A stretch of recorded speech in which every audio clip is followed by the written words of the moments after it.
I had a 3-day school week last week. Not a lot of school news to report on. Makes it kind of shaky. But me and Darby have worked together to try and compile what we think are some newsworthy things from this past week. This past Tuesday, January 28th, President Obama gave his State of the Union address. The State of the Union is an address given by the President to a joint session of Congress. It's a time to look on past successes and give a pep talk to everyone for future endeavors. All of this is done with a surprising lack of confetti. More would get done with confetti, I think. It would really boost spirits. President Obama hit on many different topics, but we'll try to focus on some of the more prominent ones. First off, he wishes to increase the minimum wage. He made the argument to have minimum wage at $10.10 as opposed to the current federal minimum wage, which is set as $7.25. He promises to get immigration reform done this year. He touched on improvements in education and especially expanding pre-K and other early educational opportunities.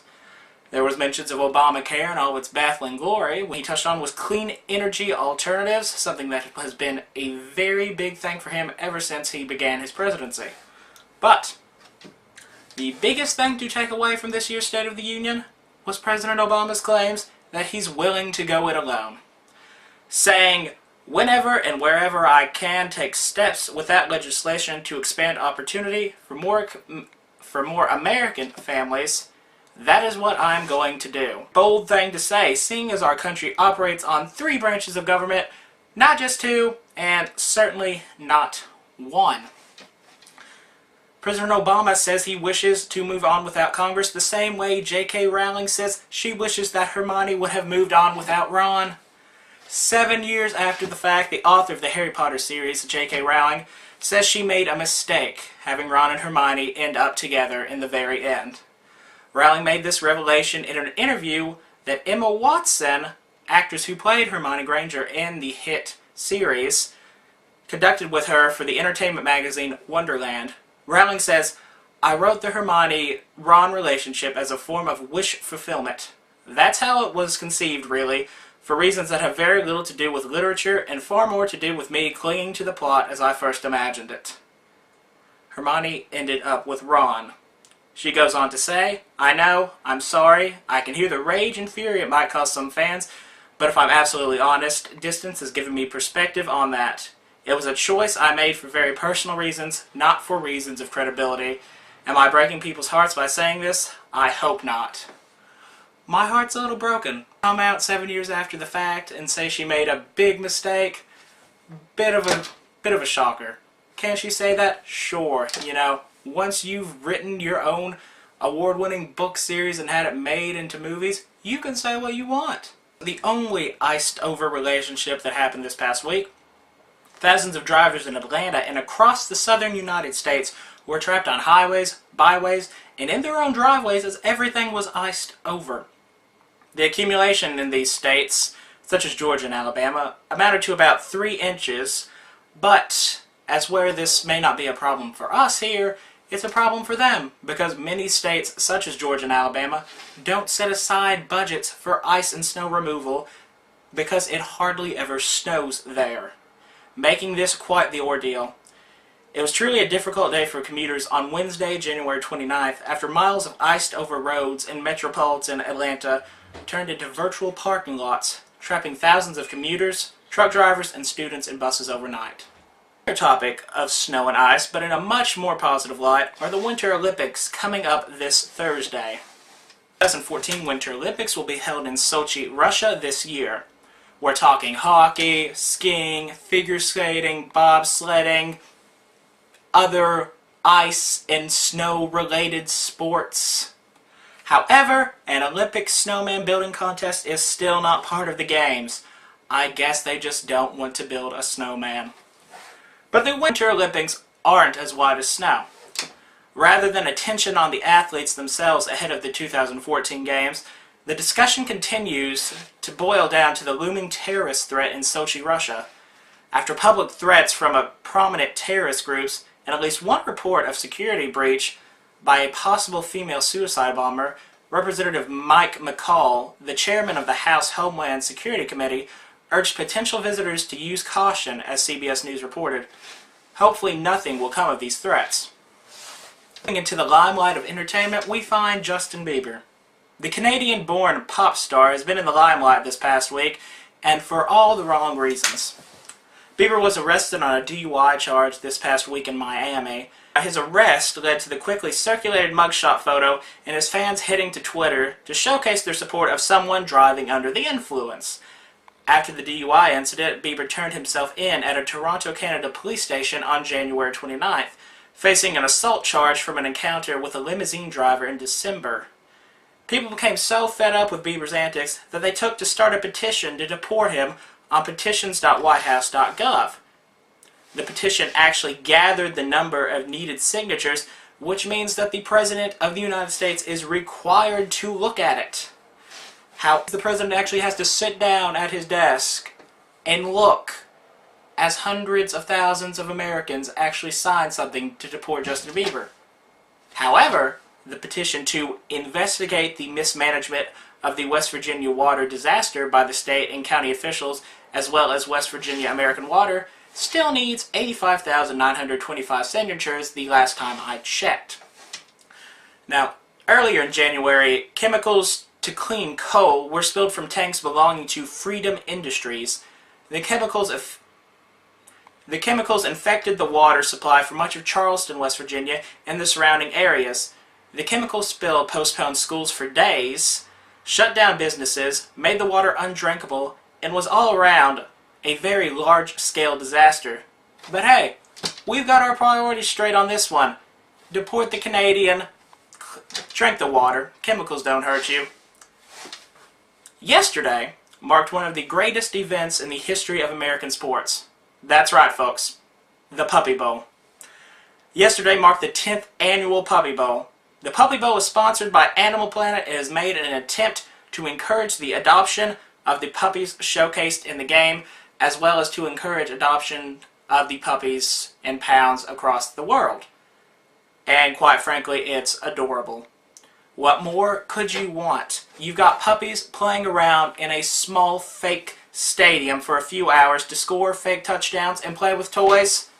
It's heaven. Every year in the cold throes of winter, furry soldiers meet on an AstroTurf battlefield to determine who is top dog. The world watches as distinguished athletes rise above the shadows. Plus, it's just really freaking cute. This is the Puppy Bowl, Game Day Revisited. On the heels of a successful Puppy Bowl 8, fans and dogs alike couldn't contain their excitement for number 9. The league moved to bring back elements that fans love, including extended tailgating hours, the hamster blend, and the thrilling kitty halftime show. With this year's edition of Hedgehog Cheerleaders, it was only a matter of time before the league assessed its first ever excessive cuteness penalty. Safety continues to be a league focus, with more water breaks and a biting a defenseless receiver rule were added to further protect puppy players. It's quite literally heaven. They're adorable. I don't know why anyone would not like this. But, not to be outdone, Hallmark Channel revealed its new show, The Kitten Bowl.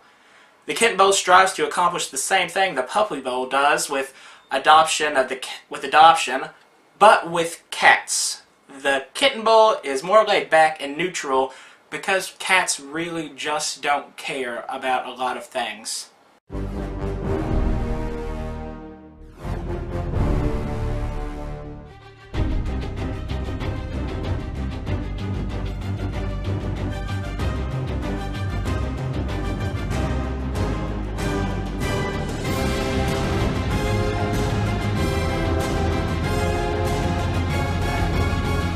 Kitten Bowl premieres Sunday, February 2nd at noon, only on Hallmark Channel, the heart of Frisky.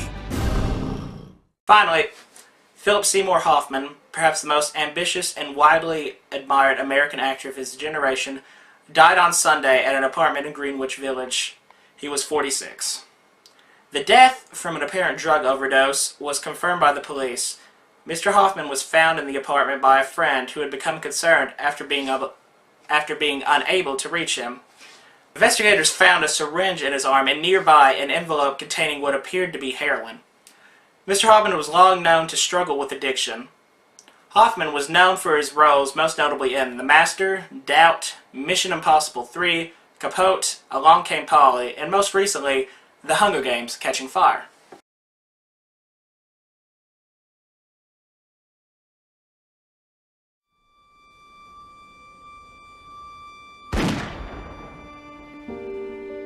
Have you read the article about the killings in Kansas? I think that's what I want to write about.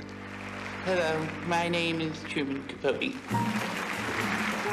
I was in Marilyn's apartment just last week. The 4 Matisses hang on her wall. 2 are upside down.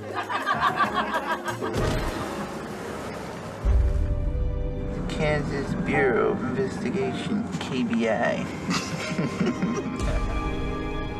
But we're not looking for any inside information. I don't care if you catch whoever did this. I care. Because since I was a child, folks have thought they had me pegged because of, the way I talk. And they're always wrong. You will be stunned by Perry Smith. Who took care of you as a child? Orphanage. It's as if Perry and I grew up in the same house. He stood up and went out the back door, while I went out the front. Guilty. What is the sentence? Death. When I think how good my book can be, I can hardly breathe. He'll be dead by September. I'm going to help find you a proper lawyer. Thank you. His brother and his sister killed themselves. Did you tell him your mama did the same thing? If those boys get off, I'm coming to Brooklyn to hunt you down. They're torturing me. He says it's the nonfiction book of the decade. We still haven't talked about that night. What's the name of your book? I can't finish till I know what happens. The world will see you as a monster.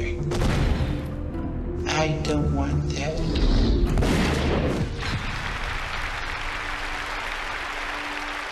I've decided on a title for my book. In Cold Blood. Isn't that good? Well, folks, that wraps up today's episode of the Constellation Chronicles. You can find us here next week, hopefully, with more in-depth news to report on. And if we ever get back to school, maybe we'll cover some news there too. Be sure to join us come Valentine's Day next week for our special Valentine-themed broadcast, where the staff here of The Comet's Tale tells you about love in the only way we know how. Sarcastically, with just a tiny bit of bitterness coated in chocolate. Thank you.